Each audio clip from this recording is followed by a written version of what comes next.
Satpam di Padang Pariaman ternyata pembunuh berdarah dingin, warga tertipu sikap ramah Koyek. Sosok Satria Juanda alias Koyek yang dikenal ramah justru menjadi terduga pelaku pembunuhan berantai tak disangka oleh warga Sungai Buluah, Batang Anai, Padang Pariaman. Warga kampung geger dengan penangkapan Koyek pada Kamis, 19 Juni 2025. Ternyata menyimpan kejahatan besar di balik sikap pendiamnya, pria 25 tahun yang bekerja sebagai satpam itu. Puluhan meter dari kediaman Koyek, Delvi Elvira, seorang warga yang terbiasa dengan rutinitas pagi, mendapati dirinya tersentak.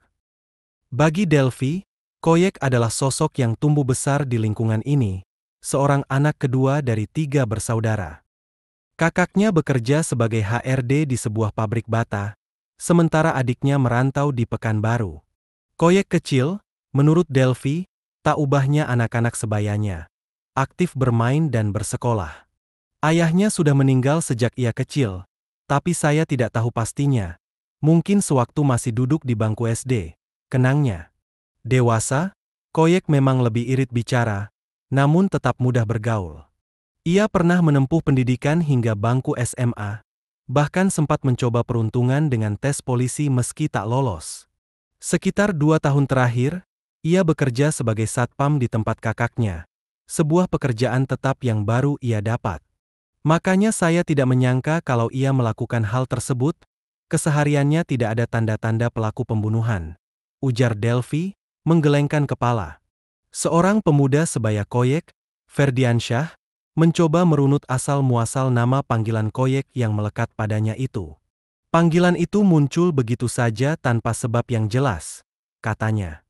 Menurut Ferdi, nama itu tak muncul dari sifat atau ciri fisik yang menonjol, sebab Koyek memang tak memiliki keduanya.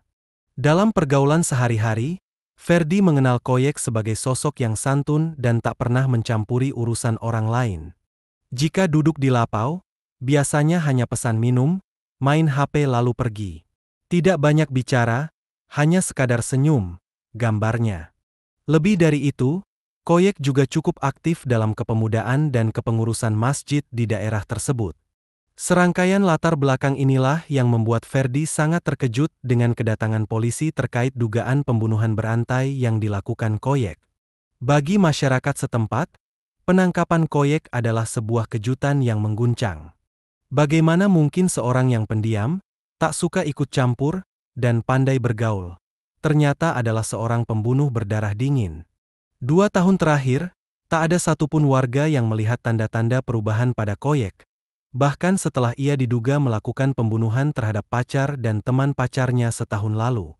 Koyek tetap menjalankan rutinitas hariannya, pergi kerja setiap malam, sesekali mampir ke lapau untuk secangkir teh atau kopi. Kesehariannya yang tampak biasa itu kini berbalik menjadi narasi yang menyeramkan. Ironisnya, nama Koyek bahkan kini telah menjadi pameo di kalangan anak-anak kecil, seolah menjadi penanda bagi teman yang berulah, sebuah cerminan dari peristiwa tak terduga yang menimpa kampung mereka.